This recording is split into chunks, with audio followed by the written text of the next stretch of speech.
Hey, this is RYZAH, and this is 50 Shades of McGiffin podcast. We're talking about cashless society and cryptocurrencies going into a bubble and crashing. Because what's stopping Commonwealth Bank, ANZ, Westpac coin, Australian government coin, sponsored by ANZ, hashtag ANZ coin, you know what I'm saying?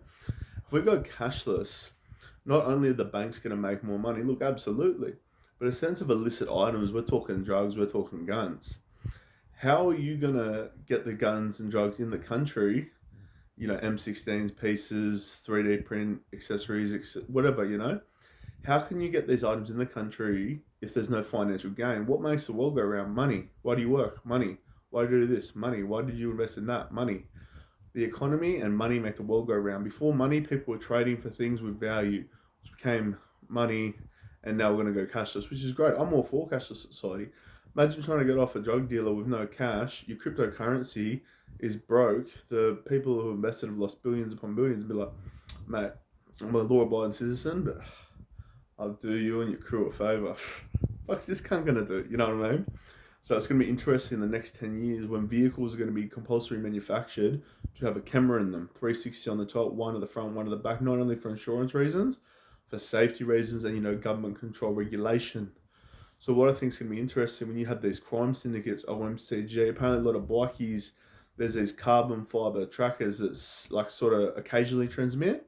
They're not metal, you can't scan them. A lot of bikies will scan the clubhouses for, law enforcement, technology, whatever. But in this mundane age, why would the criminal tech be better than law enforcement when they get it from the government who the tech entrepreneurs are selling to?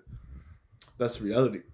So what I find interesting, so what bikies and nationality-based multinational, international crime syndicates are going to be possession extorters, give me your car, give me your jewelry, give me something of value, and then predominantly that syndicate or OMCG, the future of that, whether it turns into an enthusiast club that has a massive criminal history or turns into a club that's heavily involved in physical extortion, online scamming, online crime, online this, bank fraud, etc.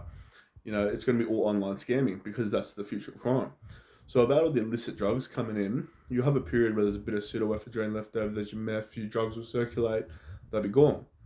Then you end up with counterfeit cash, which is relevant for the banks, you can't bring it in. Then the laundered cash, you can only put in so much before the cashless takes over, you know what I mean?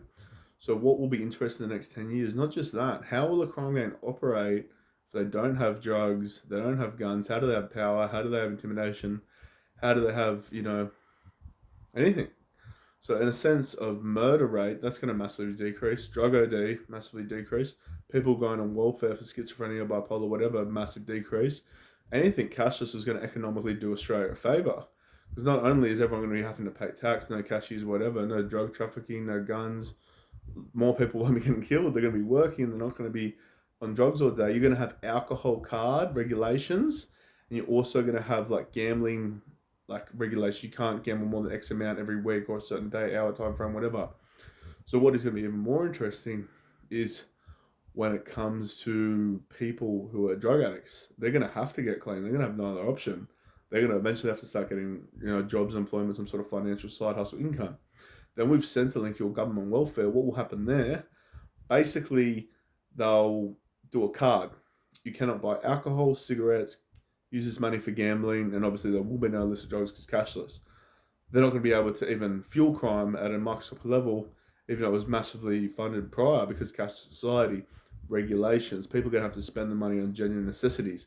Eventually they'll start saving money with the free courses, RYZAH, etc. Eventually they're going to get a job anyway. There's more money working. So this is RYZAH, 50 Shades McGiffin podcast. This is the 10-year prediction, baby.